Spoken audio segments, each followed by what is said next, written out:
So good morning, everyone. My name is Bakaja Caldwell, and I am an attorney advisor here with the Administrative Conference of the United States. I am also serving as staff counsel for the project on consultation with state, local, and tribal governments and regulatory policymaking. And today, the Committee on Rulemaking is meeting to consider a recommendation on this project.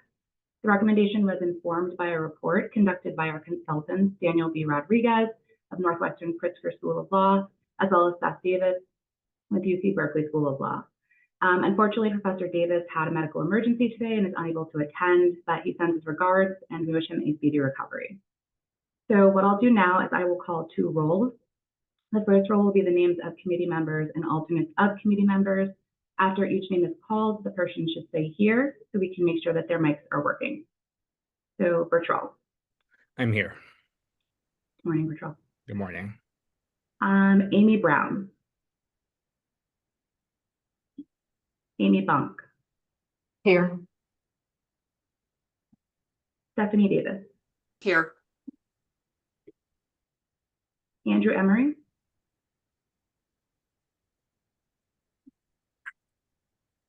Bill Funk. Here. Alex Goodness. Here. David Pritzker.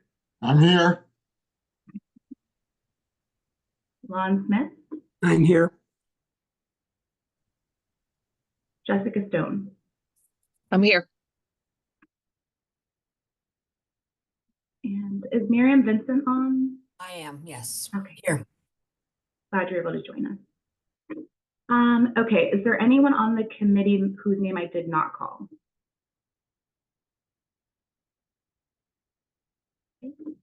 Okay, so the second roll will be names of ACUS members who are not on the committee and their alternates. After each name is called, the person should say here so we can make sure that their mics are working. I will not call the names of members of the public who do not have speaking privileges, meaning you should write in the chat if you would like to speak. So first, Matt Weiner. Nick Goldstein.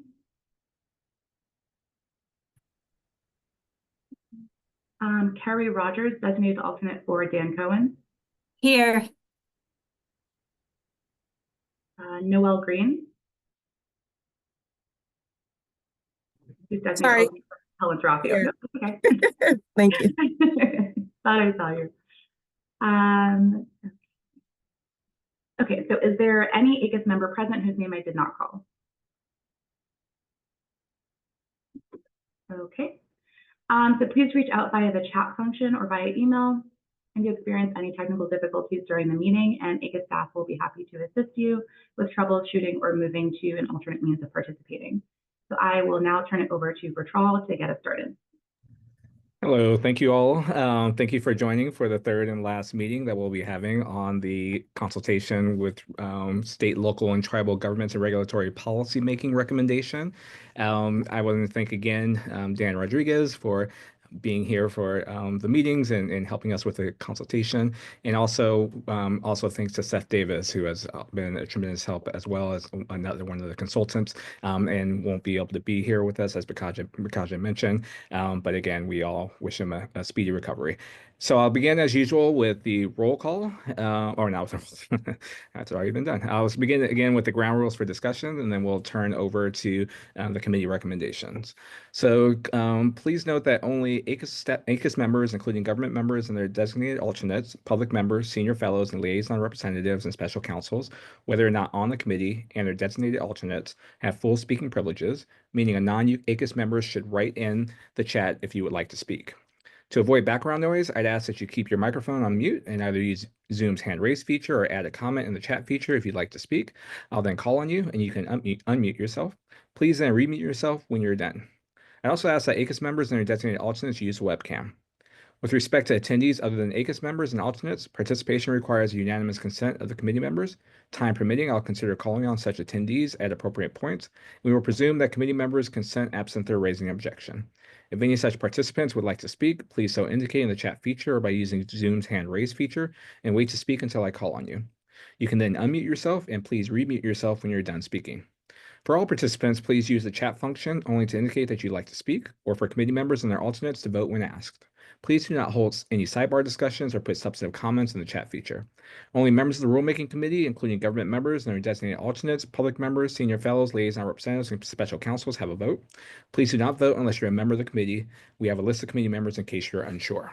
Okay, so that concludes the ground rules for discussion. In terms of today's meeting, we'll have about a little less than 2 hours to work through the remaining edits and revisions to the preamble and the recommendations. This will be, of course, discussed in the plenary session that will be held in June, I believe. So if you have additional, comments that come up afterwards with respect to this particular preamble and committee recommendations, just know that there will be another opportunity to chime in as to the recommendations here. So what we'll do today is we will work just through the committee recommendation, draft recommendation.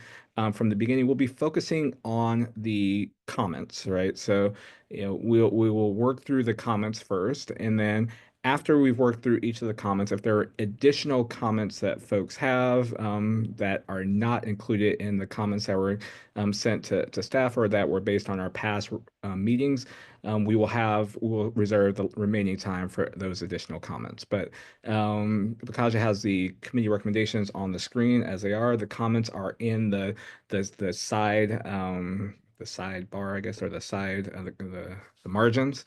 And I guess we'll start with the first set of comments and then move forward from there. And so the first set of comments has to do with the proposal to remove a footnote, the first footnote that's included in the preamble, and wanted to see if there are any objections or concerns with respect to removing that footnote. If not, we will remove it. And so the footnote, and so Bakashi, could you sort of provide us with a little additional background as to the reason for reading this footnote? Sure. So prior to this, the preamble sort of focused more on collaboration broadly first and then winnowing down to consultation, but then post-committee edits to the paragraph, the footnote no longer made sense because we didn't really reference collaboration anymore. So it's just a minor removing it. I think someone had mentioned moving it to the end of the paragraph, but that also didn't seem to flow. So we just recommend cutting it because it's not necessary. Are there any objections to removal of that footnote? Okay, so we will delete that footnote. Okay.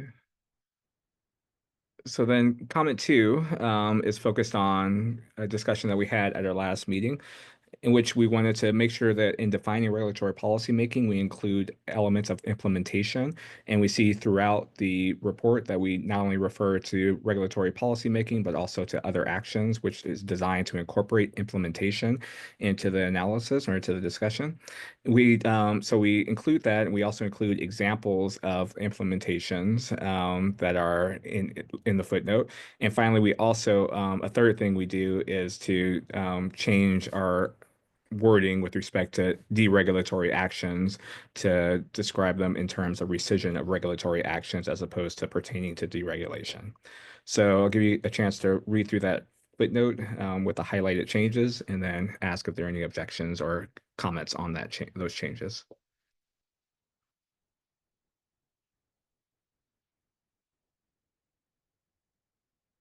Okay. So any comments or objections to the changes that were made?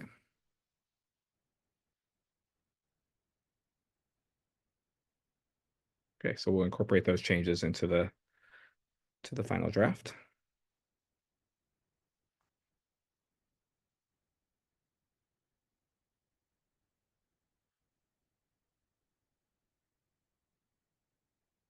Okay, so the third change is more for consistency in terms of adding implementation to make sure that we are incorporating implementation as part of the recommendation.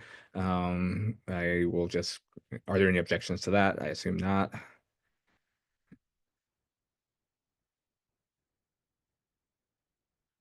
And then the fourth change is with regards to language that was previously included as part of recommendation 15. And so to the extent that it was a requirement that was directed at agencies and not OMB specifically. The suggestions were made to separate out and delete the language and move it elsewhere in the recommendation.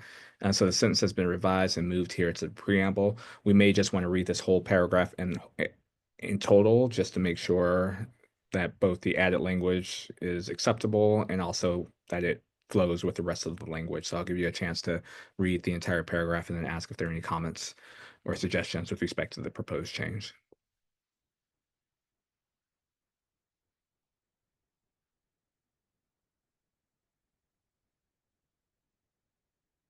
Stephanie. Thanks. I read this last night and was debating about it, but I think the sentence generally is good and captures what it needs to. I'm struggling a little with the language about which requires direct engagement with tribal governments and the United States. I mean, shouldn't it be between tribal governments in the United States? Okay. I think that would flow better. Yeah. And one thing that I missed the boat on in the previous paragraph, I don't object to the new language, but I do object to the stray comma after state. Okay, let me see the prior paragraph. Yeah. Coming down to the second page, I think it's on, and right there, the state after engaged with the state, and yeah, thank you for catching that for us. Okay, so we have the change language with the proposed additional amendment by Stephanie. Any objections to the changes? Yeah. So we'll incorporate that change proposed by Stephanie, thank you, and the changes that were made by the committee. Okay. All right, so now we have an update. The footnotes reflect correct citations. This was a point that was made last meeting with we had a public law number that was, it seemed the ordering was a little off in terms of the numbering. So this footnote provides for the correct citations. Any objections to those changes with respect to the citations in the footnote? All right. Okay, so we'll accept those changes.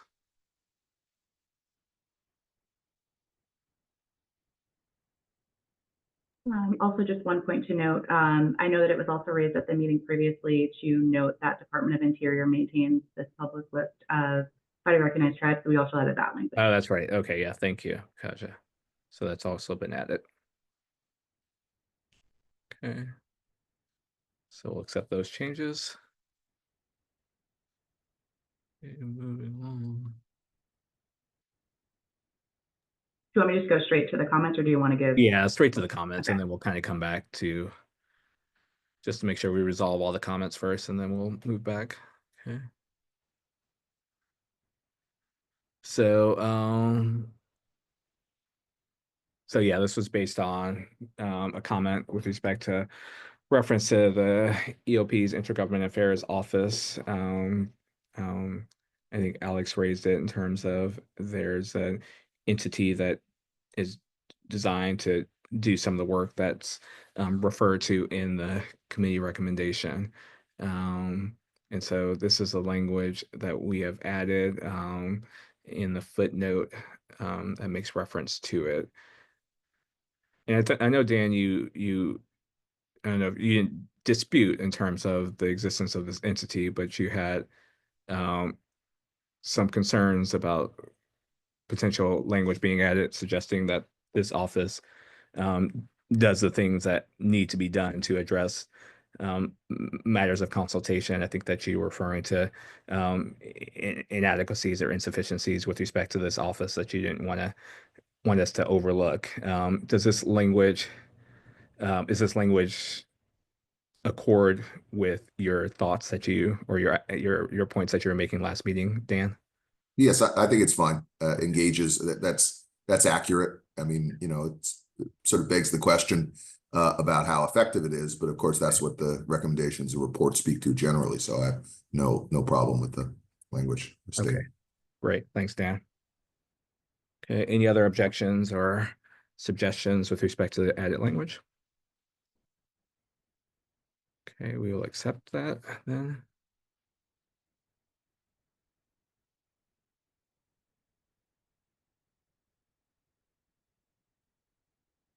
Okay, so this was made, suggestion was made clarifying the proposed suggestion. This is about the resources and mission of the agency. I think this was made, I forget the name of the person who made this comment. I'm sorry. If you are here, please do chime in. But I think it was seconded by Alex and others in terms of making sure that whatever recommendations we are making, we recognize the resource limitations and perhaps mission limits of the agencies in the OMB in particular. So any suggestions or objections with respect to this change, Alex? So no objections with respect to this change. I'd just like to note that I think, from my point of view, I'll just speak for myself. I know there was someone else who spoke on this point as well. So this is good here, I think, but it's a little bit removed from the recommendations themselves. So once we get to the recommendations, I think particularly recommendation 13, I'd like to propose some additional language, but no objection to this addition here. Okay, great. Thank you. Let me just note that down when we get to recommendation 13. All right. Any other comments or suggestions on this change here? Okay. All right, so that's included twice, and then the final change of this paragraph is just the addition that we've made throughout to add implementation in addition to policymaking. Okay. All right, so moving to the next comment. So this is a member of the committee raised this point that regulatory action or policy may be of interest to and have implications for tribes beyond their respective territories or reservation. This is the proposed language that was added to recognize that fact.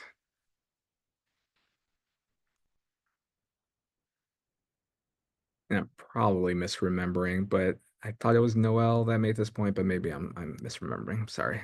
Just write these things down, perhaps. Are there any objections or suggestions here? I think it was Miriam. But I don't Miriam. want to call. Yeah. Oh, I'm sorry, Miriam. I don't know if this language accords with the points that you're making last meeting. I wasn't at the last meeting, so it wasn't my comment. Oh, Miriam Khan from. Maryam. yeah, Maryam. Sorry, yeah. sorry, No, Maryam. you're Sorry, sorry. Not hearing names properly. And Miriam's not here. That's correct. Okay. So any objections or suggestions with respect to this change?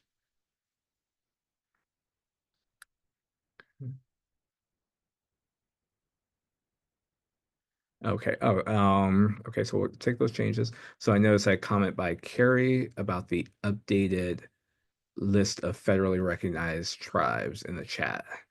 Okay, so thank you for sending that to us. We will update the reference to include that updated list. Bill. In light of that, I asked Picaggio, is it not online somewhere? Do you have to look in the Federal Register to find that list of tribes? So I believe it's also on their website. And I think my understanding, I think Steph just added the site as well, just in case people want to do the Federal Register, but it's also on the Interior website. I mean, I don't even know if it's worthwhile putting in the Federal Register thing because it will be updated every so often as they do it. But presumably they keep the website up to date. So maybe it'd be better just to cite to the website. At least that would be, I mean, that's certainly where I would look. I wouldn't want to look at the Federal Register wondering whether it was the up-to-date one or not. Okay. So adding the link, and we have the link that's provided in the comments that we can add to that footnote. Thanks for that, Bill. Miriam. Yeah, I mean, I just to follow up on Bill's point. Interior does publish periodically, but it's not necessarily immediate, and I mean, that's the list as it was January 2024, but when they publish again, there's gonna be a different Federal Register site. So the official list, yes, is published in the Federal Register, but the overall cumulative put together, see everything in one place is gonna be on the Department of Interior website. Okay. So that reinforces the point of just like reference DOI website. Okay. Great. Because the Federal Register document is just gonna be a point in time. Yep. And so you'd have to cite all of them. Right. Absolutely. Okay. Thanks for that, Mary. Okay. So if there are no objections, we'll add that to that footnote or replace the Federal Register reference with a website reference, DOI website reference. All right. Thanks for that, Carrie. So we have the tribal leaders directory as well. Okay. Okay, so now we are at, I don't know what number recommendation we're on, but recommendation 6, thank you, Vakasha, 6C. And this was revising the bullet point with respect to making distinct from the reference to treaty rights, reserved rights, etc. So ACA staff proposes making the following change to the language. Okay.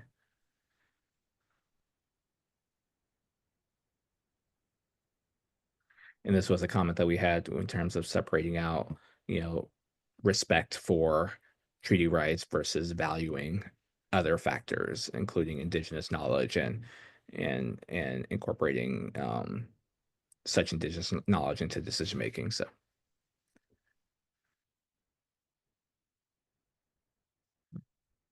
any suggestions or objections to this change?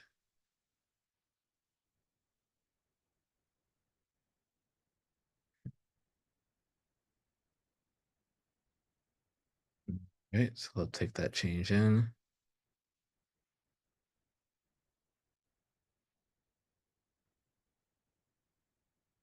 Okay, so this is to 6H. This is an additional recommendation that was recommended based on our last meeting.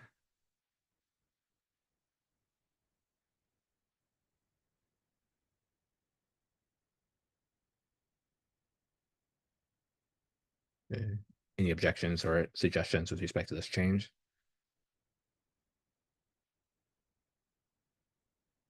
Okay, we'll incorporate that in.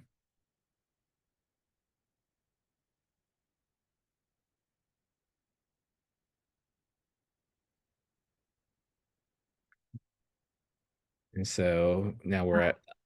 Yeah, this is just reiterating the point we talked about resources. So I just made a note here as well. Yeah, okay, great. And so, at this point, we may want to make references to resources here.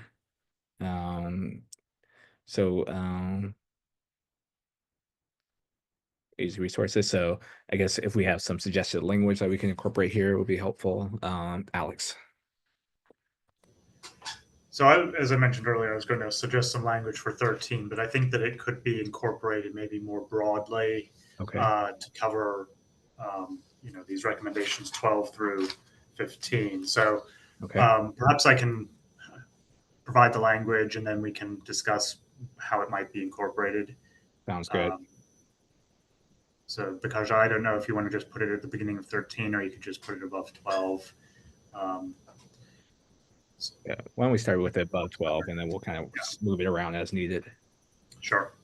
Okay, so the language I was going to suggest is in a manner consistent with, it would be its or theirs, depending on whether it's OMB or agencies, I guess. Mm-hmm. Resources, priorities, and mission.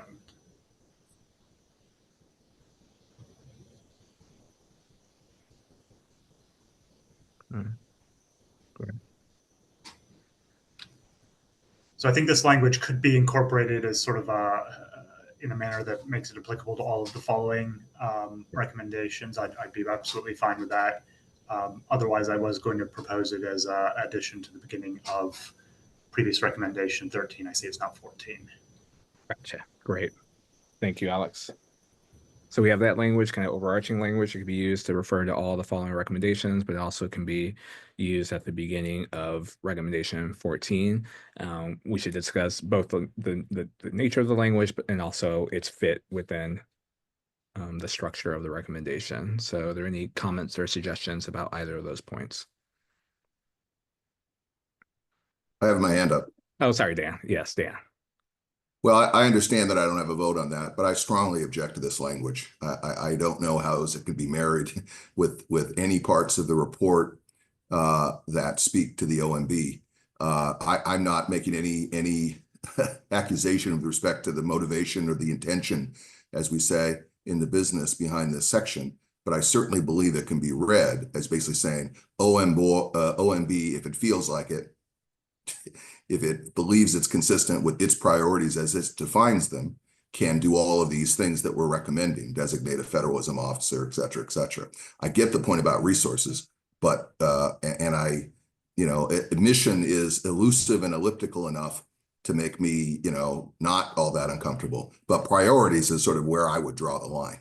I mean, I sort of feel like that recommendation, if this language is adopted, I have to just basically suck out everything about the OMB other than congratulating them in the body of the report. And I just want to say in the strongest possible terms, nothing in our study and nothing in our evaluation and nothing as best we read the GAO report suggests that the OMB is really doing anything other than neglecting its role in the response to this. Not that it is believing itself acting inconsistent with its mission, not that it believes that it's resource constrained, although I can certainly acknowledge and defer to those who know better that it may be. And maybe that's the reason why they seem to have never heard of the federalism executive order, as best we can discern it, and are basically, well, then I just think this basically just saps the life out of any suggestion or recommendations we're making that speak to OMB, which I understand is not by no means the only focal point with respect to state and local consultation, but it is a focal point. Indeed, I would go so far as to say without OMB's active involvement and compliance with what the law and the executive orders require, simply an exhortation to administrative agencies to adopt a federalism, a better system of federalism consultation won't really advance the objectives very much. So Dan, can I just follow up with you in terms of you object particularly with the language priorities? Are you fine with I would take the whole thing out. whole thing out. I have no vote, but I registered But just objection to any from of your it. consultant's perspective, you would The priorities just sort of ends the part of the report about the OMB as far as I'm concerned. It just, okay. That just. Okay. Thank you, Dan. Bill. Well, I think my comment is this language could be put at the beginning of the whole recommendation, at the very beginning, because isn't it true for everything that we recommend? All right. In one sense, it should be consistent with the agencies. I mean, they shouldn't do it. They shouldn't follow our recommendations if it's inconsistent with their resources, priorities, and mission. So I think it sort of goes without saying that when ACUS recommends that an agency should do something, that obviously it's after consideration of their resources and mission and so forth. So I don't feel too strongly about it. I hear Dan's objection, and I have some sympathy for that. But I guess my feeling is it just really does. It goes without saying, without having to put it in there, and to put it here rather than somewhere else, I think is sort of funny. Okay. So there's two aspects of your comment that I want to kind of tease out here, Bill. There's one aspect in terms of ideas to move this at the very beginning of all the recommendations, and the other I infer is to delete it altogether. Well, let me say I really don't recommend putting it at the beginning of all the recommendations. That's an argument for not having it at all, I think, is, if you want to put it in the preamble somewhere that it goes without saying that these recommendations should be, agencies should, in light of their resources, missions, and priorities, do something. But I don't think it should be in the recommendation itself anywhere. Okay. So currently we have references to resources and mission in the preamble. Alex's concern was that it's too far removed from the recommendation that he thought it was most relevant to, which is new recommendation 14. There's an idea of either adding this language to the beginning of this part of the recommendations or including it within recommendation 14. And there's an idea of deleting it altogether from the recommendations that I have on the table now. Alex. Sure. So maybe I can provide a little more context about the reasoning behind this language, particularly with respect to current recommendation 14. So OMB, as everyone here probably is aware, is not for the most part a regulatory agency. Our role in regulatory policy making is that we review certain agency actions under 12866, significant actions. And as part of that process, OMB may consider agencies' obligations to perform consultations with state, local, and tribal governments. So I think that the current language of 14 is, from our perspective, a little bit misleading in that it could suggest that OMB is directly involved in many of these agency consultation activities in a way that's not really accurate. And of course, I guess just to react to the resources and priorities points, I think this is probably always true, that's fair, but this recommendation does call for a cabinet member to appoint an advisor. So it's a fairly high-level recommendation from that point of view, and therefore I think merits a little bit of consideration. It's a pointed recommendation to a cabinet member about how they're going to organize their immediate advisors. So I think some language acknowledging this, which is what the intent of my suggested language is, would be appropriate here. Yeah. So perhaps a compromise move that could be made, but I'll ask Dan in terms of his thoughts on this. It would be to move the language that Alex proposed and put it at the beginning of 14, which is what he initially suggested as well. And maybe you changed your views, Alex, and you prefer it to be at the beginning, but I'll just kind of work with this for now, and then we could address any objections to it. Dan, based on your report and your review of agency practices, OMB practices, would including this language at the beginning of 13 suffer from the same objections that you raised with respect to it being placed at the beginning? Well, with all due respect to Alex's point, and again, I would want to preface any comment with having not only respect for the point, but an acknowledgement of the expertise of OMB that is possessed by him and others and not by me. But with that, now I confess I'm sort of confused. I'm reading Alex's comments to suggest the deletion of that recommendation. And again, that's of course for this committee and ACUS to ultimately decide. I disagree with that, but I certainly can understand it. So because I hear you to say, let's not let's not advise OMB to designate a federalism advisor for just the reasons you said. So I think, I mean, again, I would disagree with that deletion, but I certainly understand it. I don't understand though what can be read. I'm not attributing any intentionality to this, but can be read as basically a backdoor way of essentially saying, well, we're recommending you appoint a federalism advisor, but not really.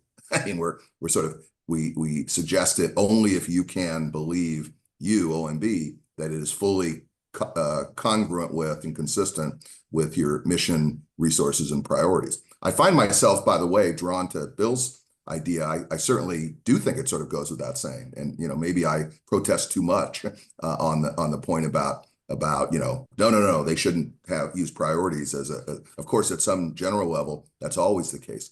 But again, I just to repeat myself, I really read this when in the first where it was placed, and maybe even more as it's placed here, as basically a wink and a nod to OMB saying, we're really not recommending the appointment of a federalism advisor. Don't hear us to say, so you guys should just do what you want with respect to that. And so I sort of reiterate my objection again with due acknowledgement of the, of the uniqueness of making this recommendation to OMB, which didn't start with the report, by the way. It's also echoed in the GAO report and, much of what we heard in the study. Sure, fair. Thank you.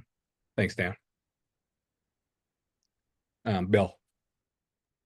In the spirit of compromise, and maybe I was thinking, in as much as OMB already has a tribal advisor, at least according to the report, so that the recommendation that they should have one is consistent with what they've already done. And it's only the federalism advisor that seems to be the new issue. That's right, Dan, right? So that's correct. Yeah. Yeah. So I was wondering if instead of in a manner consistent with that, the Office of Management Budget should consider designating a federalism advisor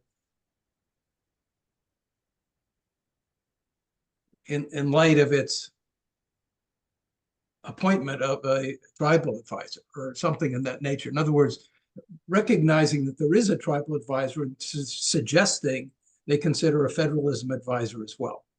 That's not as strong, I think, as Dan would like, but it certainly, I think, reaches Alex's point about, it's not a direct, you shall do this type of thing. So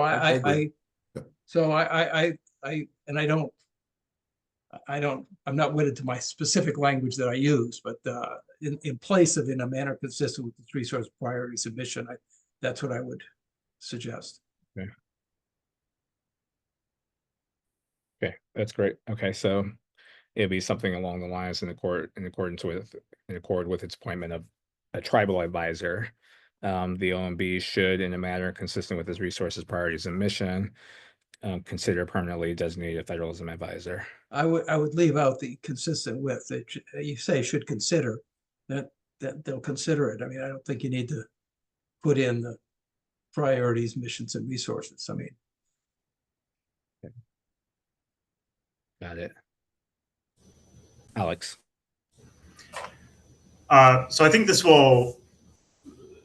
Bill's suggestion will address, at least in large part, our concern. I do want to note for the record, I don't think the report is inaccurate. There was a tribal advisor in the prior administration. We obviously recently had a change in administration. And I'll be honest, there are people coming in on a daily basis, but I believe at the moment there may not currently be a tribal advisor at OMB. So I hesitate to remove the reference to tribal advisor because I'm not sure there is actually currently one. So I'd suggest retaining both the reference to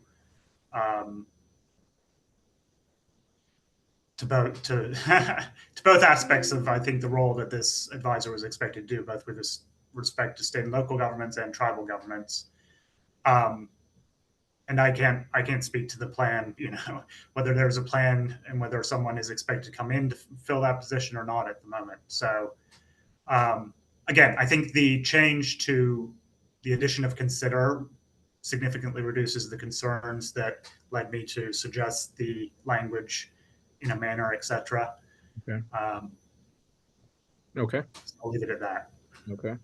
So now we have on the table the idea of removing that language at the beginning in a manner consistent, which is bracketed out, and then starting with the Office of Management and Budget should consider.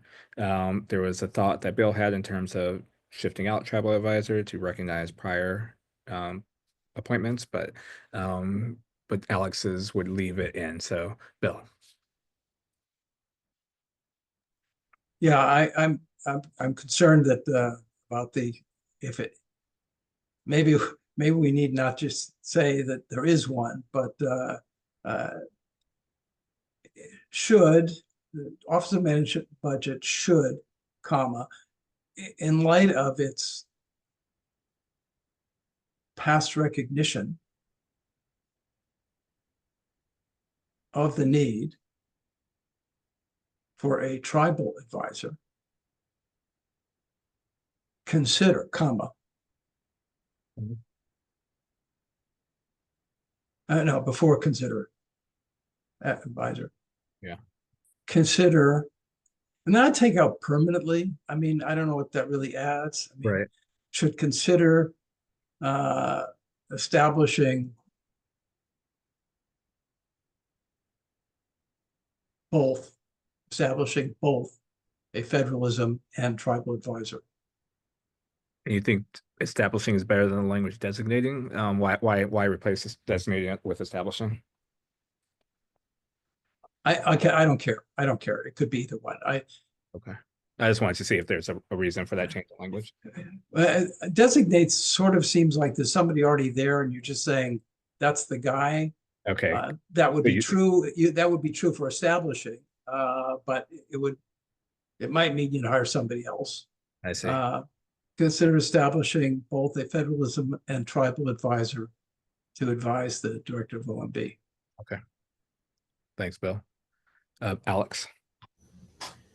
So I agree with the deletion of permanently. I think that actually, particularly in light of this added language, raised the question in my mind is sort of, is this some sort of position that would, is this a lifetime appointment or something? Obviously, I don't think that was the intent, but, permanently could be misleading there. I don't feel strongly between designating and establishing. The addition of both, I guess, my question is, so do these have to be two separate people? I guess I was sort of understanding previously that maybe they could be the same advisor, maybe they could be separate advisors. Both, I think if we're expanding this recommendation to require two advisors to the OMB director, it really is starting to stretch a little bit in terms of likelihood of being put into place. So I guess, Right. Again, I think they're both important components. So I'm not suggesting that, the federalism and tribal aspects aren't both important, but I just don't want to suggest that there has to be two advisors. So let Bill respond.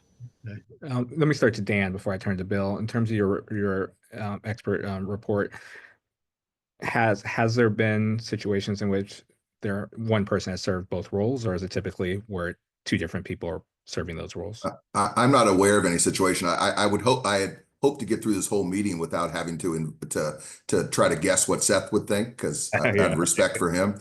But I imagine that he would strongly object to the conflating of the federalism advisor with the tribal advisor, and would be able to give a much more eloquent speech than believe me, I won't give it, about why the tribal advisor part and the expectations and the politics and the history and all of that with respect to tribal advisor really maintains a separation that, of course, is thorough throughout this report and recommendations, because these are different, these are just different phenomena with the different context.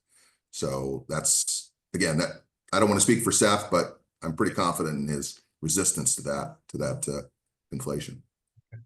Thanks, Dan. Bill. Well, I hadn't meant to rule out the idea that the same person could do both, but I take Dan's point, and I think I agree with him that Seth wouldn't like the same person to do it. So I think the current language doesn't rule it out, but probably suggests that they're different people. So I guess I'd still stick with what I got up there. Okay. So we have language that's been added to recommendation 13. You've heard the discussion about the language. Are there other folks that have thoughts on the language, whether it be the language in total or specific reference to both? And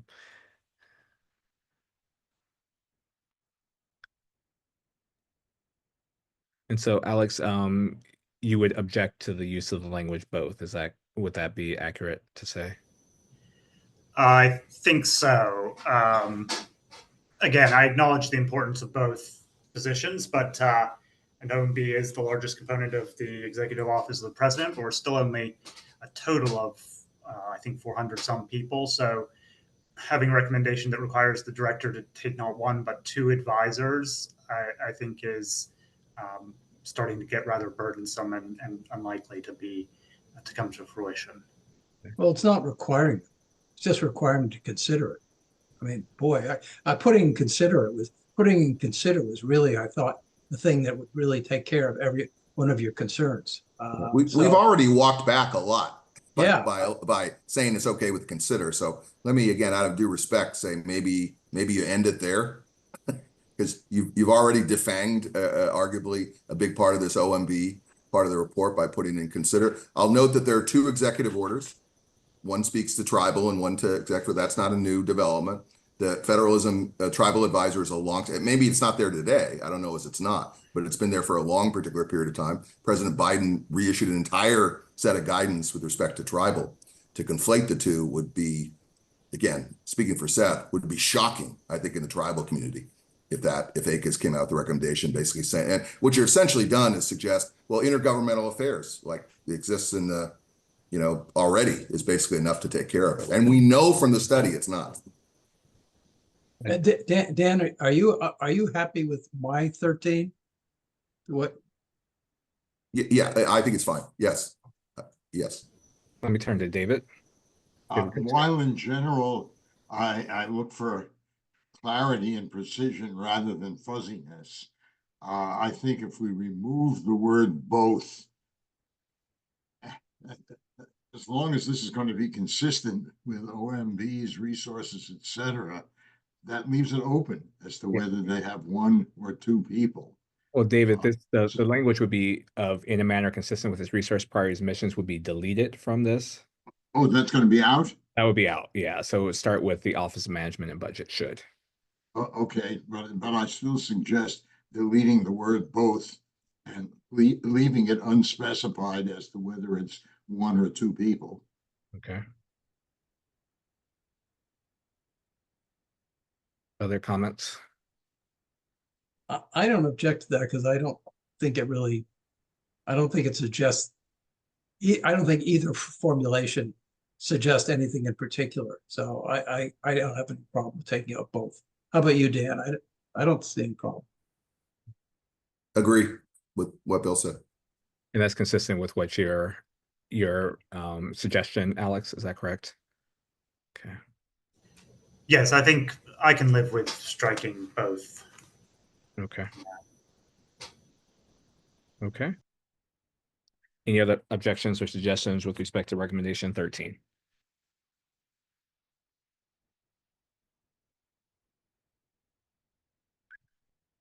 Okay, so we'll make those changes. All right, so recommendation 14, this was proposed language that was added in response to committee suggestions with respect to clarity.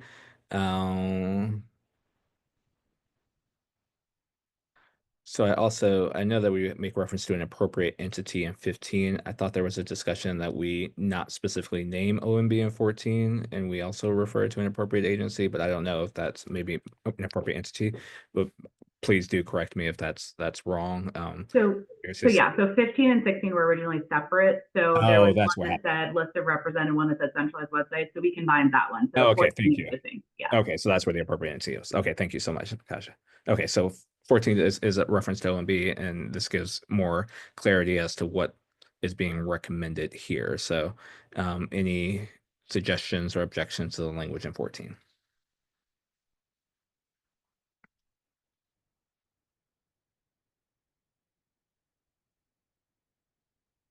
Okay.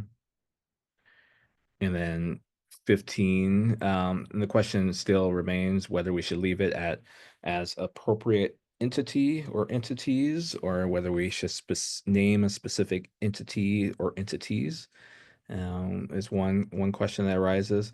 And then this recommendation 15, as Bakaja mentioned, is combining what was previously 15 and 16 into one recommendation. So I guess if there are any thoughts on the designation appropriate entity or entities, as well as any other language, would be welcome. Bill. Alex, what do you think about OMB should designate an appropriate entity or entities, blah, blah, blah. In other words, if you just say somebody should do this, nobody does it, all right? if you say OMB should tell somebody to do it, all right, then at least somebody's telling somebody. OMB can, and I don't see that as being sort of a big deal. It's not policy making, it's just sort of among all the agencies that it's overseeing, picking one or another to say, you guys do this. But how would you feel about that? So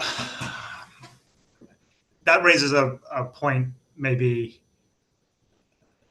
it occurs to me that perhaps this could be rolled into 14, that this could be a component of the guidance that ACUS is suggesting OMB issue. Would that be consistent with your point, Bill, that basically if 14 were to be modified so that a component of the guidance were for OMB to recommend an appropriate entity to make available the list and the centralized websites, would that address your comment, Bill? Well, I think there's sort of different ideas, 14 and 15. I mean, 15 is just what I was by saying OMB should just like designate somebody. I mean, I mean, in 14, OMB is going to have to look at all the recommendations and decide whether they agree with them and then pass it on. That's much more, I think, sort of resource intensive and policy based decision than 15, which is just saying we oversee a lot of agencies. We know what they do. You guys do this, you guys do that, right? And that just seemed to be a separate idea. So I didn't see them as the same thing. I guess the only question to my mind is, would OMB object to the idea of saying, well,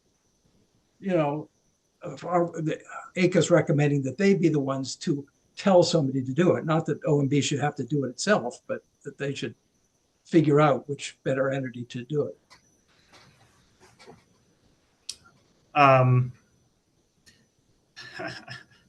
So I have a number of amusing ways I could phrase this, but OMB, of course, loves telling agencies what to do. The hope that we traditionally hang our hat on in the regulatory policymaking context is, of course, EO 12866. I'm just hesitating slightly because I'm not sure how this would fit into our regulatory review structure, and how we would frame putting some requirement on an agency in this manner. Well, I say this would sort of be like a one-time thing OMB would do. This wouldn't be a continuing overseeing of something. And therefore, I see it as not being like a 12866 review. It would just be just on a one-time basis, say identifying the correct entity for coming up with lists and coming up with a centralized website. That's why I said. Yeah. Could we make the language a little more suggestive? I guess not in terms of to OMB, but for instance,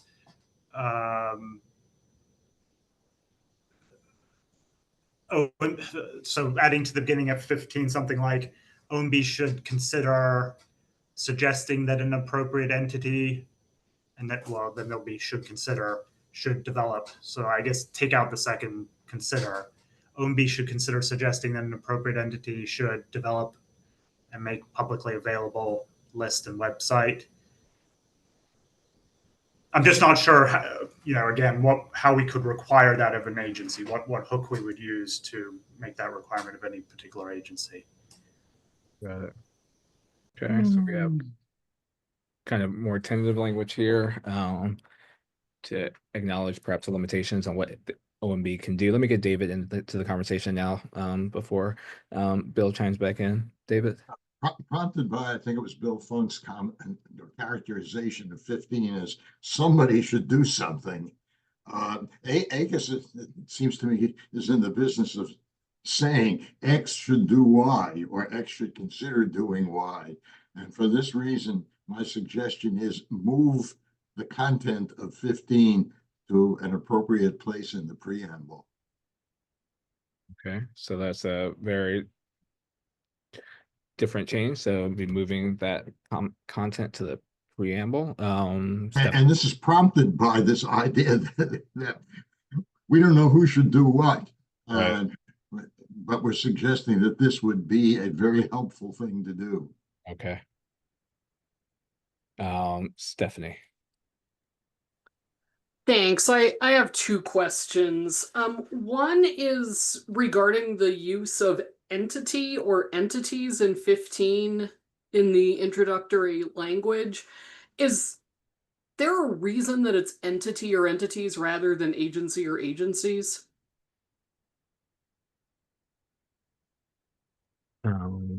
Bakaja, did you? Yeah, I'll say I think that was just a suggested language from the first meeting. It's not there's no particular reasoning to it, so we can change it to agencies. Yeah. But it was just to capture the idea that it could be multiple agencies as opposed to one. But to your point, it doesn't have to be entities. Okay, because that kind of then feeds into my second question which has to do specifically with and maybe I'm misreading this now that I'm thinking about it, is that there, with regard to specifically to tribal governments and where national organizations modifies, that I think the principles of comity would require that whoever does this, whichever agency does this, would need to, and I don't want to use the word consult because I don't want to introduce another layer of consultation here, but would speak with the tribal governments to determine which national organizations of tribal governments and tribal entities they should deal with. So yeah, so the point, Stephanie, is implicit within the idea of listing these organizations. There has to be some sort of consultation with the groups for whom you're seeking to share information about. Got it. And so with that suggests the adding to this recommendation anywhere, Stephanie, or? I mean, I'm not sure. I'm not sure we want to say like should develop in consultation with, Okay. but with the input of somebody of these organizations, and maybe that, yeah. Okay. I am not exactly sure where I would put that, but I think it would be helpful for developing to include input from the governments about which national organizations are Right. Are considered trusted and authoritative sources. Right. Partners. Yep. That's helpful, Bakaja. And thank you, Stephanie. Okay, and we can sort of make, again, adjustments to the language as we have time to reflect on it going forward, if we decide to add that. Bill. I wondered if saying OMB should identify the appropriate agency or agencies that should, and then that should develop and make publicly available with input from state and local, blah, blah, blah. I mean, does identify, Alex, does that make it, identify doesn't say that that OMB is requiring them to do it, right? It's saying that they're sort of the ones who say, oh, these are the ones who ought to do it, but we're not telling you have to do it. What do you think about that? I think that's okay. I think that's sufficient. I also, while I have the floor, just the point was made earlier that ACIS is good at providing recommendations. I guess this particular recommendation was broadened earlier because I expressed doubts about whether OMB was the appropriate place to do this. But I guess, are there other thoughts within this group? Obviously, the consultants have done a lot of work. Are there thoughts on what would be an appropriate agency to do this? I mean, could we just go ahead and have a discussion about who is the appropriate agency to do this. Yeah, I think that that's point well taken. The concern I have with having OMB identify, I just don't know what happens after you identify. And I worry it doesn't leave us in that different a position as we had with the originally termed or recommendation. Dan. On this matter, actually, there's no daylight between my sense of things, or I think mine and Seth's, and Alex's point. We did not think strongly about OMB being the principal architect of these websites or guide. And alas, we didn't really settle on or maybe even have some wisdom about what agency would be appropriate.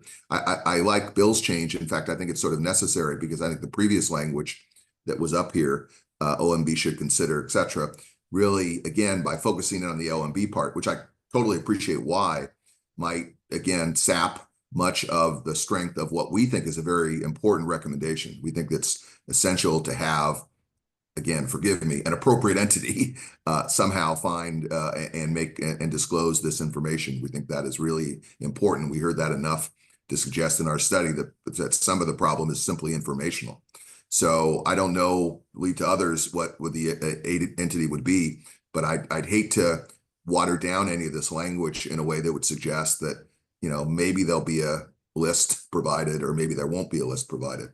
Again, without any particular view about whether OMB is or should be the right entity to either coordinate that or, I guess, identify or guide it. As currently structured, I don't know if the preamble of 15 makes much sense. OMB should identify the agency or agencies should consider, I mean, there has to be something. Yeah, my language was OMB should identify the appropriate agencies or agencies with input from state and local governments that would make publicly available. Yeah. Blah, blah, blah. Got it. Now, and I put this, I suggested this, and I still stand behind it. The only question I have for myself here is, should we break out state and local from tribal, right? In other words, for example, I don't know why it would be anybody other than the Department of Interior, right? Bureau of Indian Affairs, right?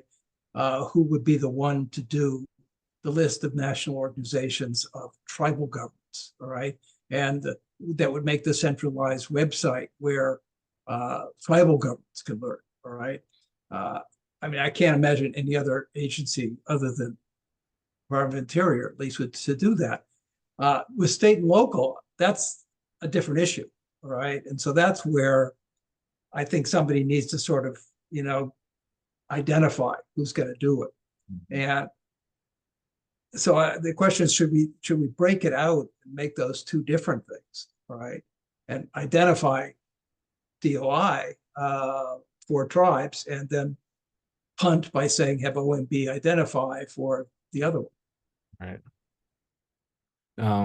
I know that we don't have Seth here to offer responsive comments to Bill's point. I don't know if Dan, you have anything to add with respect to that potential proposal. No, I think Bill raises a good point, but I feel ill-equipped to comment about whether Department of Interior. It sounds right to me, but right. I leave that to ones with greater expertise. And I am stuck in some ways of figuring out which is exactly the right agency for state and local. I think that maybe requires some imagination or can kick down the road. Right. So under this proposal, it would be DOI.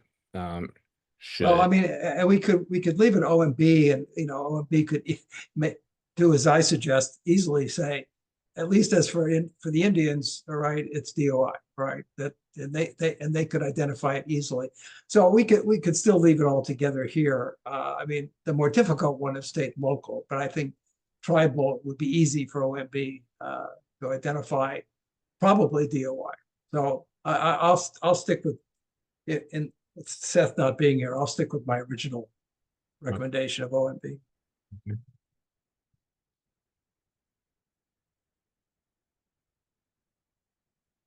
Any other comments or suggestions with respect to 15?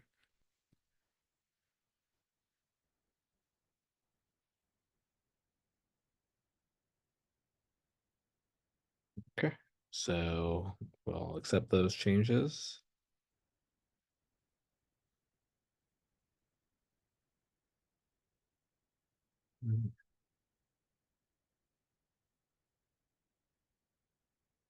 Does that mean we're at the end of the road?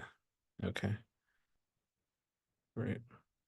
All right, so for the remainder of the time here, we will just kind of use it as an open floor. We won't read through the preamble paragraph by paragraph or recommendation by recommendation. We've done that with respect to our first two meetings, but I just wanted to kind of open the floor as an opportunity to point to aspects of the preamble or recommendations for which there might be suggested changes to.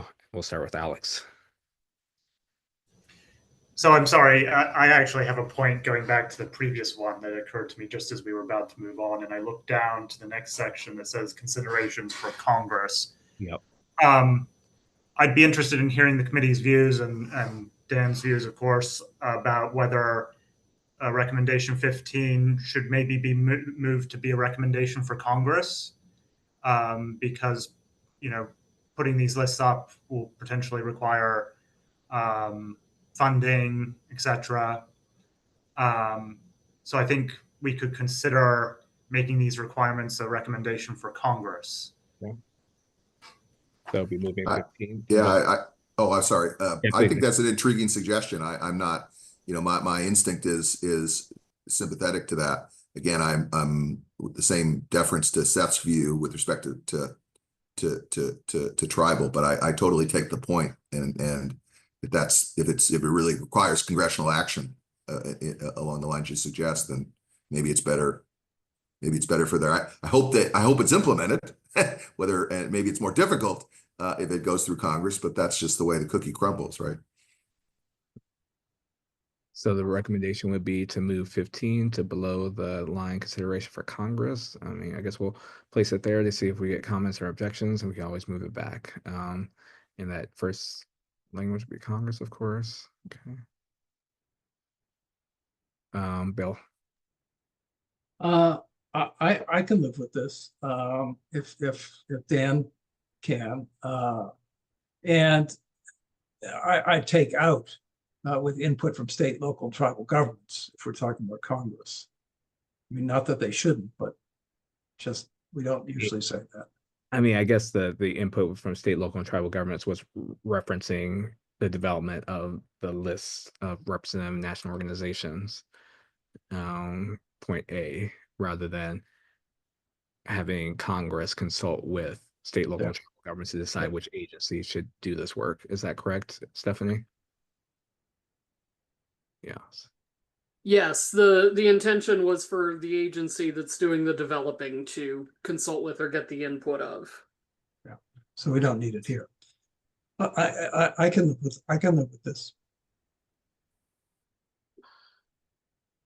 Is that accurate, Stephanie, in terms of not needing? Yes.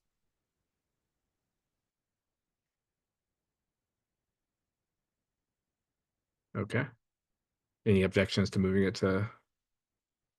moving recommendation 15 down to consideration for Congress?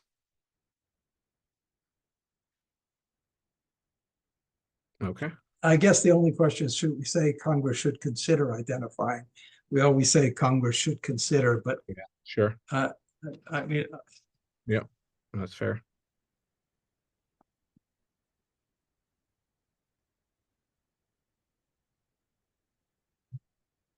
All right. So back to the open floor for any other suggested recommendation changes to the preamble or any of the recommendations. Can I make a suggestion if it's not out of order? Since Nope, please do. At the very end, sorry, you just scrolled down to the very end. It just caught my eye. The last congressional recommendation. What is it? Do you think it should say Congress should consider? Oh, sorry, not the second to last. Congress should consider whether and to what extent available funding. Any objection to inserting and to what extent? Whether and to what extent available funding is sufficient for it. Okay, yeah. I mean, Just, you know, it's not that meaningful, but yeah. yeah, I'll propose that addition. Any objections?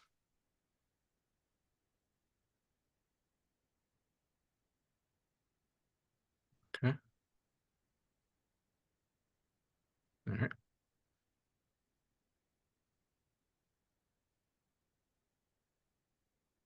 Any other suggestions with respect to the preamble, any parts of the preamble, or any of the recommendations?